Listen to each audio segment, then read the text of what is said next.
समस्त शिक्षक साथियों को नमस्कार। कल के वीडियो में हमने जाना था कि प्राथमिक विद्यालय में कैसे अतिशय शिक्षकों का निर्धारण होगा। आज हम जानेंगे कि माध्यमिक विद्यालय में अतिशय शिक्षकों का निर्धारण कैसे होना है। तो इसको जानने से पहले आप माध्यमिक विद्यालय का वर्तमान सेटअप को समझ लीजिए। वर्तमान में अभी एक हेडमास्टर और 4 शिक्षक कार्यरत हैं, लेकिन अभी जो युक्ति युक्तकरण का नियम आया है उसमें यह कहा गया है कि एक माध्यमिक विद्यालय में एक प्रधान पाठक होगा जो विषय शिक्षक के रूप में कार्य करेगा और 3 अन्य शिक्षक रहेंगे। तो इसको ऐसा समझ लीजिए कि अभी वर्तमान में जो युक्तियुक्तकरण होगा उसमें माध्यमिक विद्यालय में विषय को भी ध्यान में रखा जाएगा, साथ ही वरिष्ठता को।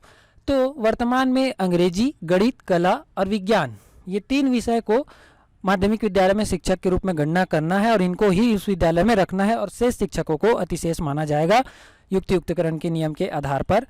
अब अभी समझिए कि कौन अतिशेष निकलेगा।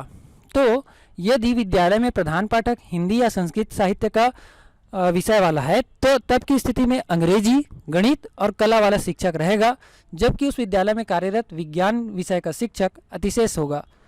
आप इसे ग्राफ में भी समझिए, यहाँ पे टेबल में दिया है।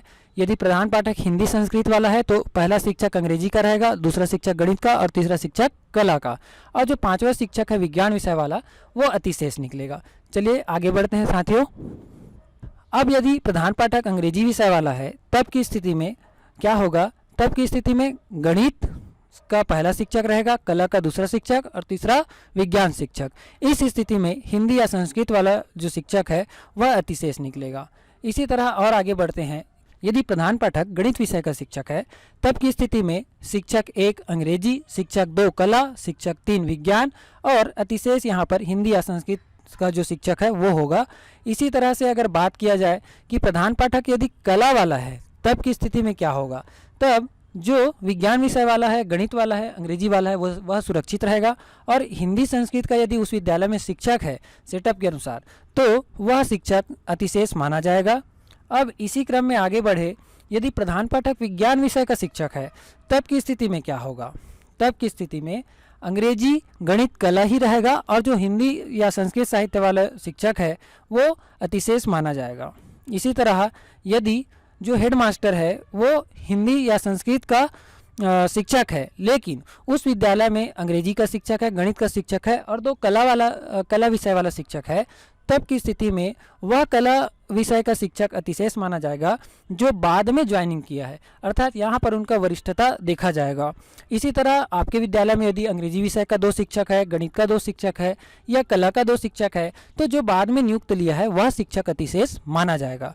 अब अतिशेष हेतु गणना किस विषय के शिक्षकों का नहीं किया जाना है, तो यहाँ पर स्पष्ट आदेश दिया गया है कि परीक्षा अवधि वाले जो शिक्षक है उनकी गणना अतिशेष में नहीं किया जाएगा। अर्थात कोई परीक्षा अवधि वाला यदि उस विद्यालय में शिक्षक है तो उसको अतिशेष नहीं माना जाएगा। यदि कोई शिक्षक जो है लंबी छुट्टी में गया है, यह मौखिक जानकारी प्राप्त हुई है, यदि लंबी छुट्टी में कोई शिक्षक गया है तो उसे भी अतिशेष की गणना नहीं किया जाएगा। और कोई शिक्षक आत्मानंद या पीएमश्री विद्यालय में कार्यरत है तो उसे भी अतिशेष की श्रेणी में नहीं लिया जाएगा, और जो शिक्षक लंबे समय से निलंबित है उसे भी उस विद्यालय में अतिशेष की गणना नहीं किया जाएगा। अब देखते हैं आगे क्या होता है। ये जो जानकारी है ये मौखिक जानकारी है जो कार्यालय से प्राप्त हुआ है।